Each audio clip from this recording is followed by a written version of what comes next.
वृंदावन बनाया है जिसमें वृंदावन विहारी हर रोज विहार करते हैं।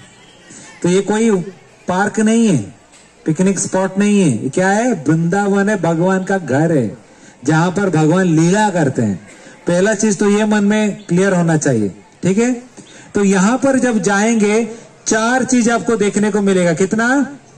चार चीज मैं बोलूंगा, ध्यान से सुनिए और वही चार चीज जाके अंदर आपको देखना है। तो क्या क्या चार चीज मैं बता रहा हूं। पहला, आप में से कोई वृंदावन गया है? गए? कितना मंदिर है वृंदावन में? बहुत है। माताजी बोला, अरे क्या प्रश्न पूछा प्रभु जी, बहुत मंदिर है। तो वृंदावन में अगर जाएंगे तो बोला जाता है कि 5000 से भी ज्यादा मंदिर है। कितना? एक महीना भी रहेंगे तो सब दर्शन नहीं होगा। लेकिन वृंदावन में 7 प्रमुख मंदिर है, उसको बोला जाता है 7 गोस्वामी मंदिर। क्या बोलते हैं? तो बोला जाए, इसका खासियत यह है कि अगर 7 गोस्वामी मंदिर का दर्शन करते हैं तो 5000 मंदिर दर्शन करने का फल आपको मिल जाता है। तो ये उसका खासियत है। तो यहां पर हमने वही 7 गोस्वामी मंदिर बनाया। तो घर बैठे बैठे आप यहाँ वृंदावन में सोचो 5000 मंदिर का दर्शन करने का फल मिलेगा। अच्छा है ना? लेकिन कुछ नियम है, आपको पालन करना पड़ेगा। तो मंदिरों का नाम बताता हूं। सबसे पहला मंदिर राधा श्याम सुंदर। क्या है? दूसरा राधा दामोदर। तीसरा राधा मदन मोहन। चौथा राधा रमण। पांचवा राधा गोकुलानंद। छठा राधा गोपीनाथ। सातवां राधा गोविंद देव। तो ये 7 गोस्वामी मंदिर का नाम मैंने बोला। आप जाएंगे तो हर मंदिर के सामने नाम लिखा रहेगा, जाके दर्शन करना। बस ध्यान दीजिए, दर्शन करते समय चप्पल मंदिर के बाहर उतारिए, अंदर जाइए। गर्भगृह में प्रवेश नहीं करने का, आपको भगवान का फोटो को नहीं छूना है, ठीक है? ध्यान है। ये 7 मंदिर हो गए। उसके साथ राधा रानी का गांव का नाम क्या है? बरसाना धाम, जहां राधा रानी कृपा बरसती है उसका वहां पर, इसलिए बरसाना धाम। तो सीधा जाएंगे तो उस पार बरसाना धाम भी दर्शन करने को मिलेगा। 8वां मंदिर हो गया। और इस रास्ते में आगे जाएंगे तो कृष्ण भगवान का गांव का नाम क्या है? गोकुल में तो पहले आके रुके थे, फिर चले गए दूसरे जगह पर। कहा? मथुरा में तो जन्म हुआ था माता जी। कहाँ गए? नंद गांव। नंद के आनंद भयो कन्हैया लाल की। तो नंद गांव है, वहां जाएंगे तो कृष्ण जी का गांव, वो भी दर्शन करना। तो 7 गोस्वामी, बरसाना, नंद गांव, 9 मुख्य मंदिर यहाँ पर है, आपको देखना है। क्लियर? नंबर 1 हो गया। 2 नंबर अभी बता रहा हूँ क्या देखना है आपको। ये रास्ते में सीधा अंदर जाएंगे तो दाएं तरफ जैसे ही जाएंगे एक बड़ा नदी देखने को मिलेगा। तो लोग नदी को देखते तो नदी के अंदर बहुत सारा रंग बिरंगे मछलियां रहते हैं। तो जैसे ही लोग देखते हैं क्या करते हैं? सब ढूंढते हैं, बिस्किट ब्रेड निकलता जो भी फेंकना चालू करते हैं। तो आप तो मछलियों को खिला देंगे बहुत, लेकिन ये मछली बहुत ही नाजुक मछली है, कोई फिशेस है, उसको डाइजेस्ट नहीं कर पाते हैं, अगले दिन मर जाते हैं। तो कोई भी नदी के अंदर कुछ भी खाने का सामग्री नहीं फेंकेगा। क्लियर? ठीक है? ध्यान रखिए एक चीज। नदी के उस पार आप देखेंगे एक मंदिर दर्शन कर सकते हैं। उस मंदिर में यमुना मैया का मंदिर है, यमुना देवी का विग्रह आप देख पाएंगे, उनको प्रणाम कीजिए। और हर रोज शाम को यहाँ पर यमुना आरती होता है। अगर सही में इनका आनंद लेना है तो शाम को 6:20 में यहाँ पर पहुंचना है आपको। जैसे गंगा आरती होता है वैसे यहाँ पर यमुना आरती होता है। बहुत सारा नदी को दीयों से सजाया जाता है और यमुना माता का आरती होता है, बहुत ही भव्य होता है, बहुत आनंद आएगा। ठीक है? इस प्रकार यमुना देवी का दर्शन करना है। और थोड़ा आगे जाएंगे तो बाएं तरफ एक बड़ा पर्वत देखने को मिलेगा। और पर्वत को देखते ही पता नहीं लोगों में क्या आ जाता है, दौड़ते हैं उसका ट्रेकिंग करने के लिए। कोई कोई आधा चढ़ जाता है और चढ़ के अपना अपना सेल्फी निकाल देते हैं स्टिक। वहां सेल्फी निकालने के लिए ट्रेकिंग करने का जरूरत नहीं है। वो कौन सा पर्वत है? गोवर्धन पर्वत है, जिस पर्वत को भगवान कृष्ण ने अपने हाथों से उठाया था, सर के ऊपर रखा था। जिस पर्वत को भगवान कृष्ण ने स्वयं पूजा किया था, जो पर्वत भगवान के हृदय से प्रकट हुआ है, उस पर्वत के अगर ऊपर चढ़ते हैं चप्पल पहन के तो बहुत बड़ा अपराध होता है। नरक जाने से कोई नहीं रोकेगा, ठीक है ना? तो कोई भी गोवर्धन पर्वत के ऊपर नहीं चढ़ेगा। यहाँ पर आए हैं पुण्य कमाने के लिए, भक्ति कमाने के लिए, पाप कमाने के लिए नहीं है। इसलिए बोल रहा हूं, ध्यान से सुन लीजिए क्या करना है क्या नहीं करना है। जितना लाभ होगा उतना नुकसान भी हो सकता है। तो कोई भी गोवर्धन पर्वत के ऊपर नहीं चढ़ेगा, ठीक है। तो बोलेंगे प्रभु जी करेंगे क्या फिर वहां पर, क्या करेंगे? गोवर्धन पूजा कैसे होता है? परिक्रमा करके। गोवर्धन जी का आपको परिक्रमा करना है। वृंदावन में करते हैं तो कितना घंटा लगता है? 8 घंटा 9 घंटा लगता है परिक्रमा, 28 किलोमीटर है। तो यहां पर आपका परिक्रमा 15 मिनट में हो जाएगा और आपको वही फल मिलेगा गोवर्धन परिक्रमा करने का। परिक्रमा करते करते आपको 2 कुंड बीच में आएगा, तो लोगों को लगता है कि बहुत थक गया, पैर दर्द हो रहा है, हमारे लिए प्रभु जी स्विमिंग पूल बनाए लगता है। बैठ जाते हैं, पैर दोनों पानी के अंदर छोड़ देते हैं, वहां चालू करते हैं। वो स्विमिंग पूल नहीं है, क्या है वो राधा कुंड और श्याम कुंड है। राधा और कृष्ण जल के स्वरूप में वहां विराजमान है। वहां पर प्रणाम कीजिए, दंडवत कीजिए, 3 बूंद जल होगा तो सर के ऊपर डालिए, भगवान का भक्ति प्राप्त होगा।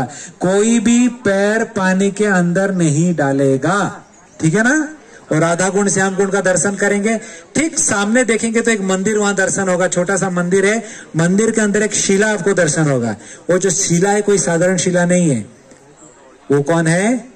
गिरिराज शिला है। जब हमने वृंदावन बनाए तो एक ब्रजवासी आए थे, बोले कि आपने इतना सुंदर वृंदावन बना तो दिया, लेकिन आप गिरिराज शिला को नहीं लाए। हम बोले कि हम कैसे लेके आ सकते हैं? गिरिराज शिला को कोई उठाता नहीं है, कोई ब्रजवासी अगर देता है तो ला सकते हैं। तो बोले चिंता मत करो, हम देते हैं। तो ब्रजवासी खुद गए वृंदावन से और गिरिराज शिला लाए और यहाँ पर स्थापना किए। तो यहाँ पर आप देखेंगे जिस शिला को भगवान कृष्ण ने अपने हाथों से उठाया था, वो शिला यहाँ पर विराजमान है। बोलो गिरिराज महाराज की जय। बस ध्यान रखना कोई उनको स्पर्श नहीं करेगा, ठीक है। तो इस प्रकार गोवर्धन परिक्रमा हो गया। 3 चीज बताया अभी तक मैं, मंदिर, यमुना, गोवर्धन। 14 चीज, अंदर जाएंगे तो भगवान कृष्ण के जितने सारे उन्होंने लीलाएं किए हैं, हर लीलाओं का डायरोमा के माध्यम से हमने यहाँ पर दर्शन करवा रहे हैं।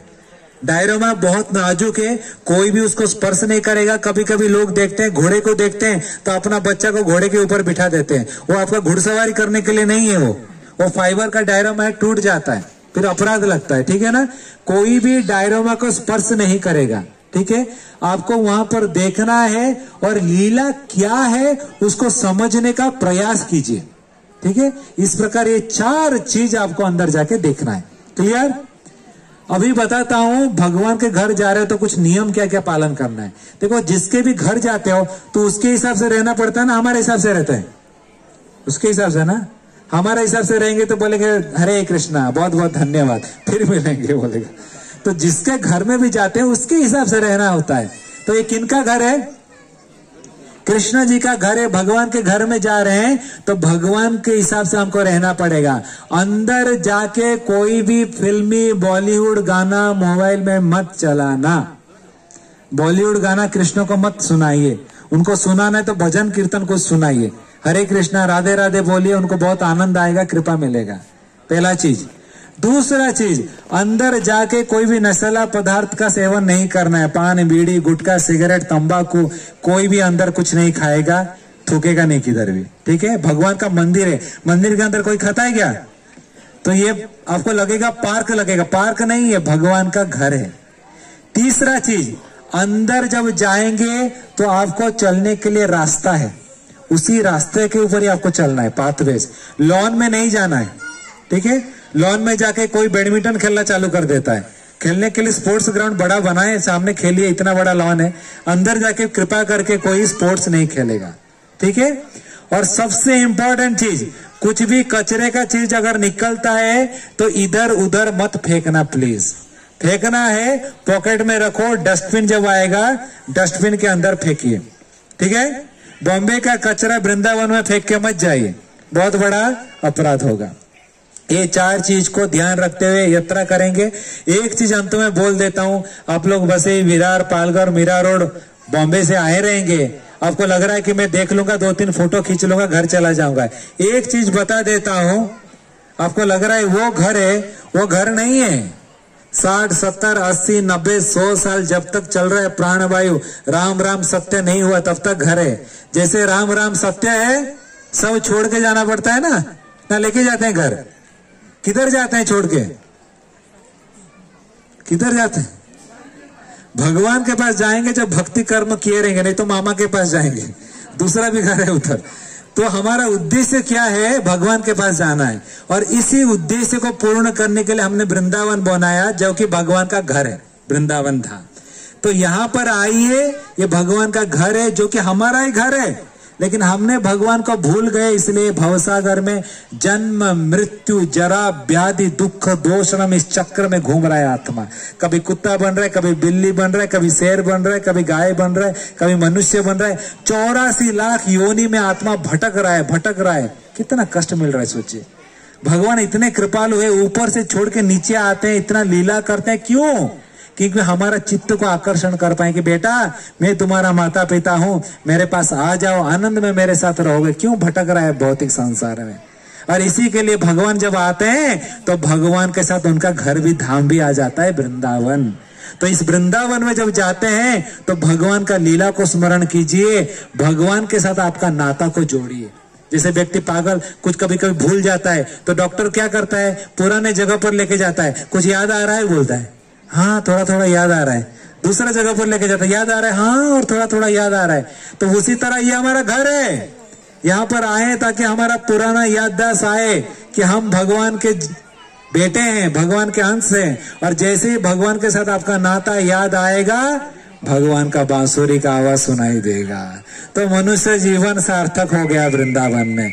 उस चीज को ढूंढते हुए आप अंदर जाइए, इस चीज को ध्यान में रखिए।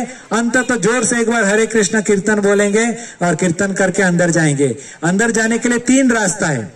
ये रास्ते में जाएंगे तो नंदगांव आएगा, फिर अंदर घुसेंगे, बरसाना होते होते अंदर करेंगे, और ये पतला गली में घुसेंगे तो मथुरा आएगा, फिर अंदर घुस के दर्शन कर सकते हैं। इधर से जाएंगे तो यमुना आएगा, फिर गोवर्धन आएगा, सीधा जा सकते हैं। तो 3 रास्ता है, जिसको जो रास्ता में जाना है जा सकते हैं, ठीक है, दोनों तरफ जा सकते हैं।